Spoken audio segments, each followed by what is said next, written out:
Defense and Space News TV report. Against the backdrop of dwindling fighter squadrons, the Indian Air Force, IAF, feels that its requirement for more than 100 combat aircraft expected to be worth over Rs 1.25 lakh crore should be procured through a government-to-government G2G deal to avoid further time delays due to the complex acquisition process involved in it. The IAF wants the intergovernmental deal as the Defense Ministry is of the view that it should not proceed with the single-engine fighter aircraft program, and initiate a global program where all fighter aircraft manufacturers would be invited through a competitive tender and the winner would be chosen after extensive trials.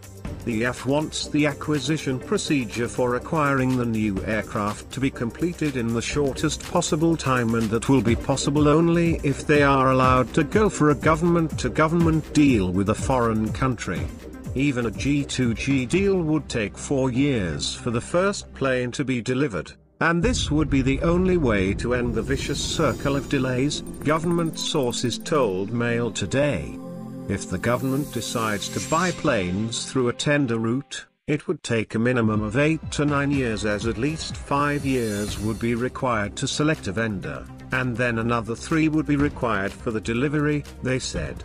Russia's Mikoyan and Gurevich fighter makers, world famous under MiG brand, have responded to IAF's RFI for 110 Mmrca with their latest 4++ generation combat jet MiG-35 and identified Hindustan Aeronautics Limited, HAL, as their strategic partner, a top Russian official said, talking to Indian media team on the sidelines of Army 2018 International Defense Expo. In Nashik, facilities are already in place for producing the aircraft. Our old strategic partner HAL is ready with the infrastructure, and we are ready to not only share technology but also start the production of the fighters in India, Director of the International Military Technical Cooperation Department of United Aircraft Corporation, UAC, Viktor Janov said, and added this partnership will also be cost-effective. HAL's Ojja township near Nashik, popularly known as the Russian Village, was built in early 60s for the licensed production of MiG-21 supersonic fighters, which currently is completing the production of Su-30 Mmrca multi-role combat jets. In the early Mmrca tender, Russia had fielded a tweaked version of MiG-29 SMT under MiG-35 label, which was not shortlisted for various reasons, including it was not serially produced and not inducted by the Russian Air Force. After the initial flight clearance, the cash-strapped Russian aerospace forces have ordered 6 combat jets, and the number could go up to 20 in near future, analysts here told India Strategic. The MiG-35 we are offering this time has 50% more combat potential.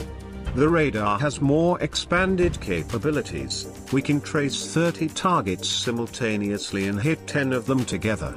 We are at least 20% cheaper than our competitors, Director General of MiG Ila Tarasenko said.